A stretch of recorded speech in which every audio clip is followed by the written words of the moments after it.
Today is officially the proudest moment of my all things motoring career. On the skid pan at Duratec, Grant, everybody's seen on camera the incredible effort that's gone into setting all this up. What are we here to do?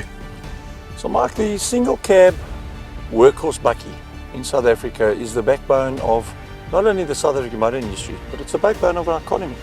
From farming communities who feed us every day, Courier companies, that type of thing. pharmaceutical companies, electricians, plumbers, florists, security companies, mining houses. This is what actually keeps our economy going on a daily basis. So we've decided to do something completely different to the day-to-day environment. On the skid pan, what have we got in store?